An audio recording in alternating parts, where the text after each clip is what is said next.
Did any of the following actually happen as described in these scary stories?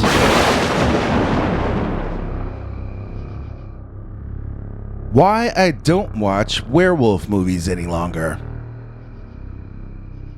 Dear Scary Stories NYC, I love horror movies, especially monster pictures. My favorite used to be werewolf films, but they lost all their fun when an actual real-life werewolf came to visit me while I was watching a horror movie on my laptop.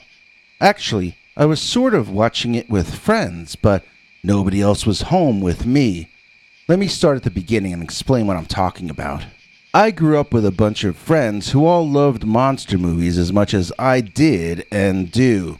We would gather for movie watching parties in my family's basement rec room, and sometimes at the houses of some of the others. We would watch VHS movies when we started these gatherings, and it's progressed through the years to watching DVDs, then Blu-rays, then Netflix, then YouTube, and the other streaming platforms. More than half of my original buds have moved away from our town in Pennsylvania, but there are 5 of us who stayed local and kept up the tradition until the pandemic hit.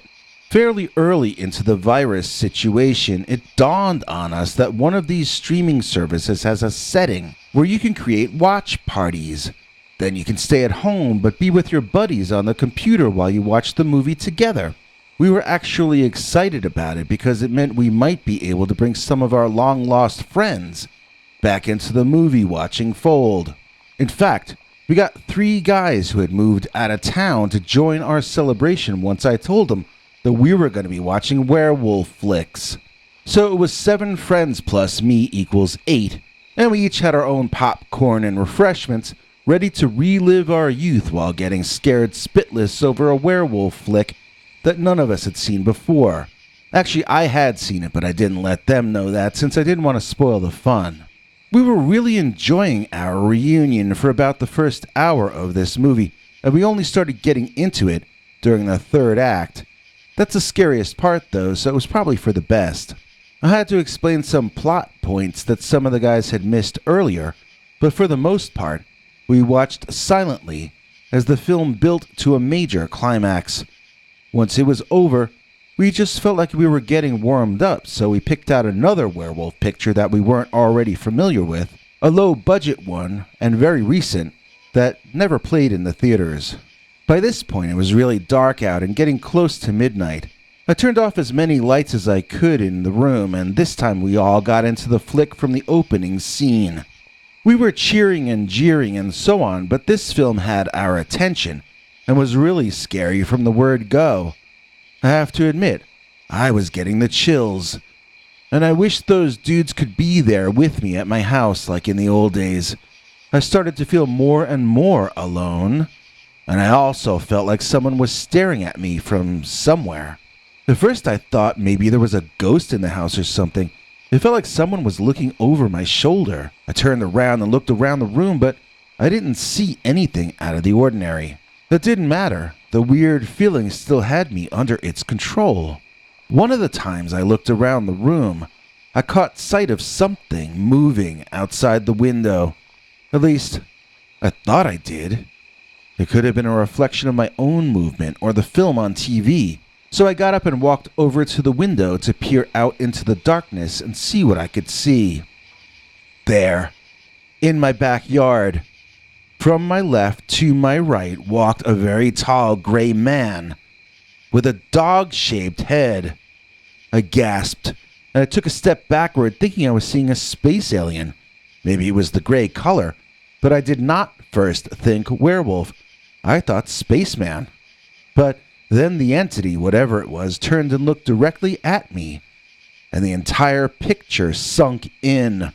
This creature, even though it stood up on its hind legs, it stood up on dog's hind legs. Not human legs, not even space alien legs, but dog legs. Dog head plus dog legs equals some kind of upright dog. I felt so confused, and then I glanced at the werewolf in the movie on my laptop, and I realized that wasn't a dog outside my window? That was a werewolf. And it was staring back at me. I pulled the plug out of my laptop, grabbed it, and ran upstairs to my bedroom, locking the door behind me. Then I searched around through the bedroom windows, looking down into my yard, but I saw nothing there. It took me a while before I could compose myself enough to rejoin my buds, but when I did, I confronted them with what had just happened. Or actually, I accused them of doing it, and I wanted to know which one of them was behind it. I mean, I saw a werewolf while watching a werewolf movie. Fat chance. More likely someone who knew I'd be home alone watching monster flicks rented a costume and got one of his friends to hoax me in my own backyard. That was the only thing that made sense to me. It had to be the answer. Everyone played dumb, though, and just kept asking me to explain what I was talking about. They looked like they weren't sure if I was joking, and they denied having anything to do with the incident. Some of them even started to become offended that I was so insistent that it had to have been one of them. Obviously, my main suspects were my 4 friends who still lived nearby. I knew it wasn't any of them in the costume because I could see them live on my screen. They must have put someone else up to it, and there was no other possibility as far as I was concerned. After some time, one of the guys who had moved out of town said, "Look, if it was a joke, it wasn't funny, and it failed. Obviously, whoever did it realizes he messed up, and so he's not ever going to admit to what he's done. May as well just stop asking." That made sense to me, and it calmed me down a bit. When they asked me again to tell them exactly what I saw, I thought back on it, trying to remember as many details as possible. I had glowing eyes, I said, which gave me a bad feeling in my stomach. Do werewolf costumes have glowing eyes? I asked. Nobody answered. What else? It had a long tongue, and it panted in that way that dogs do as it looked at me. That made my stomach twist into a knot. People don't have tongues that long. Werewolf costumes don't have realistic tongue action, do they? I asked my buddies. Again, nobody answered. I just shut up, and I stared at the movie, and my friends did the same. None of us spoke for a long time, and I couldn't really pay attention to what I was looking at. I was wondering who or what had been in my backyard. Should I call the cops, I wondered? I didn't really want to talk any more about it with my friends. I felt bad that I had spoiled the fun for everyone with my ranting about werewolf hoaxes and blaming people that I had no evidence to blame. After some time sitting there in confused and frightened silence, not knowing if I should be annoyed or what, my laptop set off a little alarm to warn me that I was about to run out of battery power. I had left the electric cord downstairs. I told the other guys what was happening and half-jokingly asked them to notify the authorities if I wasn't back in a couple of minutes. Then I took a deep breath and unlocked my bedroom door. I don't know what I was expecting to see, but when I stuck my head out of the door and saw nothing but the hallway, it was quite a welcome sight. I felt at once that I was being ridiculous. It had to have been a trick being played on me, that was all. And if I didn't get that plug back soon, my part of this watch party was going to be over. Trotting down the stairs, I told myself that I wasn't scared, but the shakiness of my hands said I was a liar. I looked around the room, wondering where I had put the electric cord in my panic. Then I saw that I had left it plugged into the base of the wall under the window. The same window I had seen the Dogman or Werewolf outside of in the first place.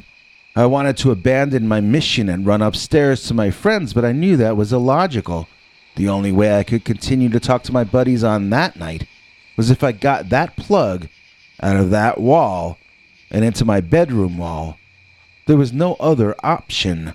I was just going to have to walk over there and bend down and get that plug and pull it.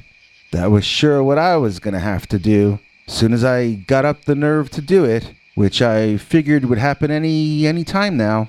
Failing to feel any iota of courage inside myself, I decided this was just something I was going to have to do while scared. Sometimes you can't be brave in any way except to go ahead and be scared.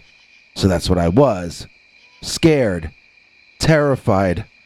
Horrified. I covered my eyes so that I couldn't see what was outside the window. Whatever I don't see can't scare me, right? So I didn't look out the window and I walked over toward it, staring downward at the plug.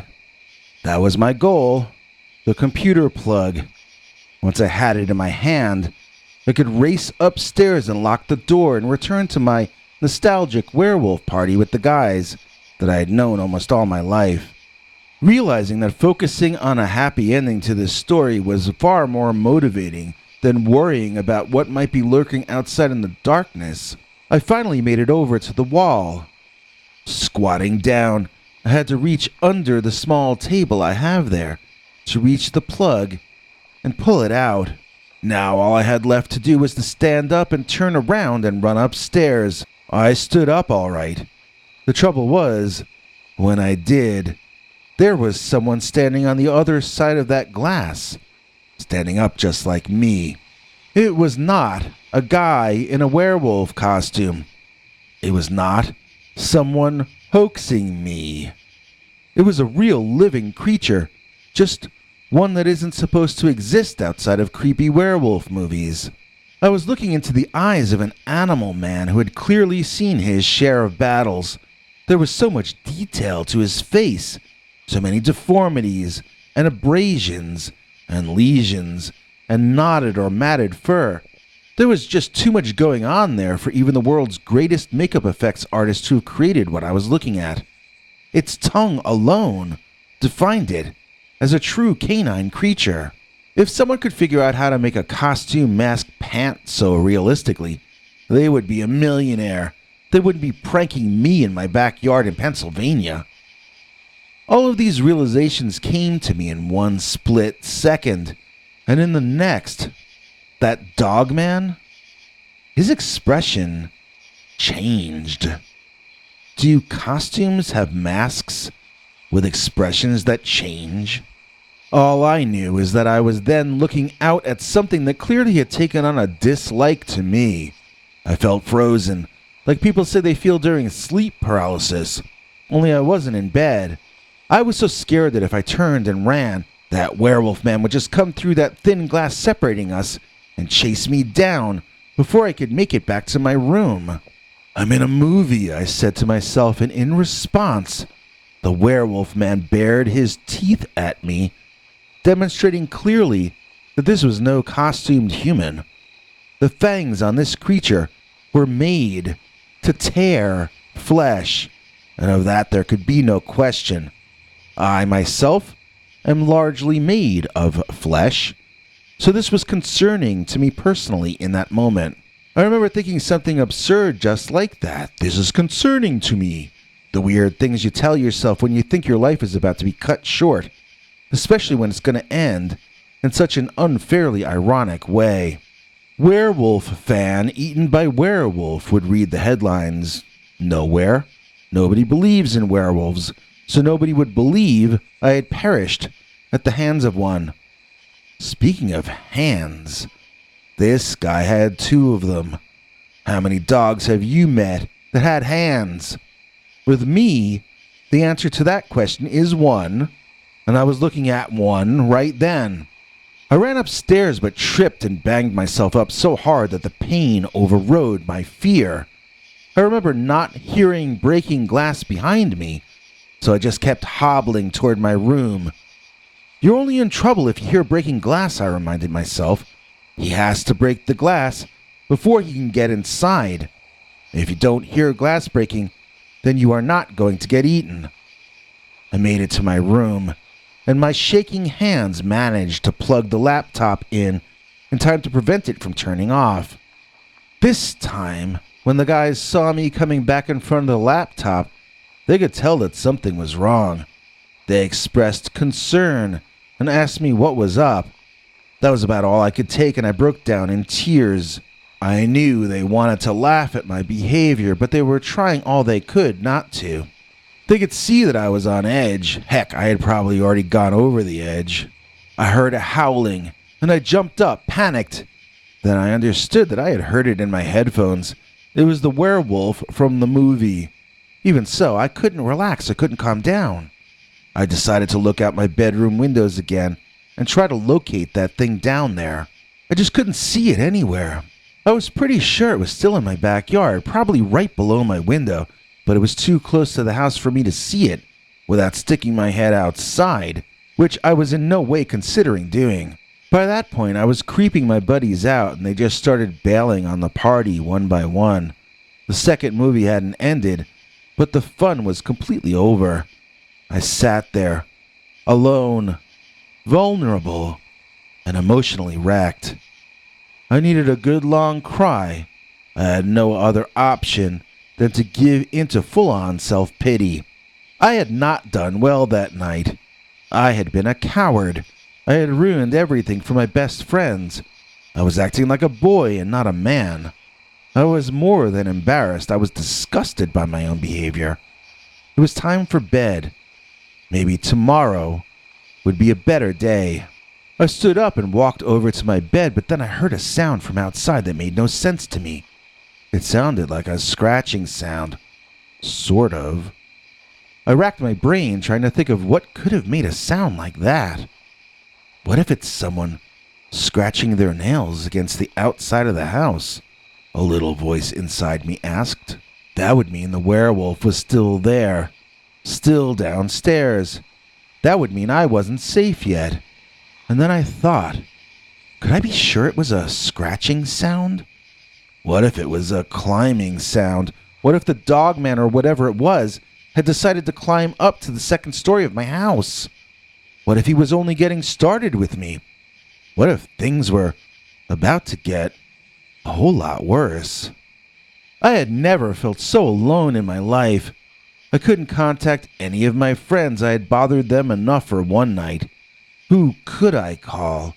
What could I do? Should I call the police? Or would they just laugh at me? In my panic, it didn't occur to me. I could have called the cops and told them there was a prowler on my property. I didn't have to tell them that it was a mythical creature, but I was too freaked out to be thinking straight.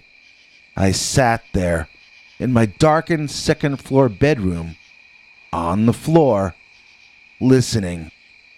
I watched the clock on the wall slowly tick off the seconds. The idea of moving seemed impossible to me. I was frozen there. Sure, I thought about going to bed, but I knew I wouldn't be able to sleep. Instead, I sat there on the floor, forcing myself not to hyperventilate. I tried to breathe quietly. I wanted to hear what was happening outside, through the closed windows of my room. These were the worst moments of my life. Internally, I think I spent 6 or 7 years on that floor on that night. As I saw the first rays of dawn begin to illuminate the sky and my room, I wondered if the danger had passed. After all, in the movies, werewolves come out at night, not in the morning. Would that hold true in real life as well? Too frightened to move an inch, I just kept listening. A loud barking erupted and I leaped to my feet, off balance, as I grabbed my dresser to keep from tilting over on my stiff legs. I recognized that barking. It was my neighbor's German shepherd. It wasn't the Dogman or the werewolf or whatever had been messing with me all night. It was an ordinary dog, a regular pet dog. It was possible that he might have been barking at the werewolf, but if so, he must have scared him away. How do I know? Well, the barking didn't last all that long before things got quiet again. It was finally okay for me to crash on the bed and get myself some rest. That's exactly what I did, too. So, you would think that having such a horrible and traumatic night would cause me to move out of that house. Well, I tried. I really did. I asked some friends if I could stay with them, and I asked my mom if I could move home for a while. But with the pandemic going on, nobody was into the idea of me staying with them for the duration. I was so exhausted that day that I was asleep before sundown, and I don't know if the Dogman or Werewolf thingy came back to bother me anymore that day. I do know that I've never seen it since. Of course, I go upstairs at sundown now. I bought one of those little half-size refrigerators so I can keep some food upstairs, and I have a bathroom up there so I do not come down until the morning comes. If the Dogman has come back, at least he's stayed downstairs.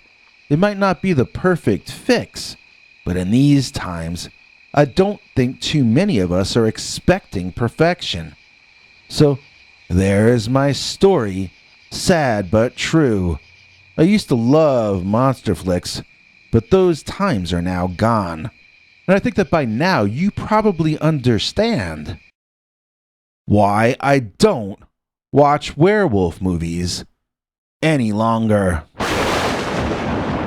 Welcome new executive producer, Tiffany Bryant. Among all us humans, she is a giant. I think that I just had an epiphany, so grateful am I to you, dear Tiffany. Please join me in thanking Tiffany Bryant for making this episode possible. In return, she gets to see our weekly secret uncensored scary stories, and you can too. Just join our PayPal subscribers club at peterbernard.com, or do what Tiffany Bryant did and click the join link below this or any of our videos. Here's Dr. Death to explain all the details. Doc? Thanks for watching till the end. If you liked what you saw, please consider clicking like on the video or sharing it. You can become a channel member by clicking the join link below. Then you can check our community page to find the links to 10 hours or more of secret, uncensored Dogman stories too wild to be told on this channel. Your other option is to join our paid subscribers club at peterbernard.com. That's Peter's homemade club, where he will personally email you the links as well as occasional secret club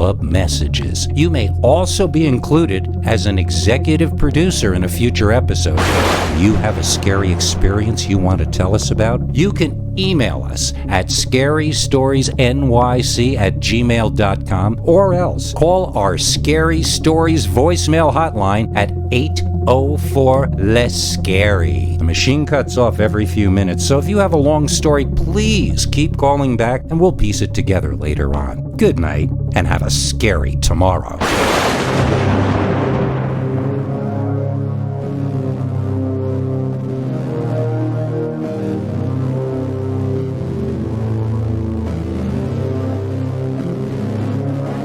Come back for more scary stories.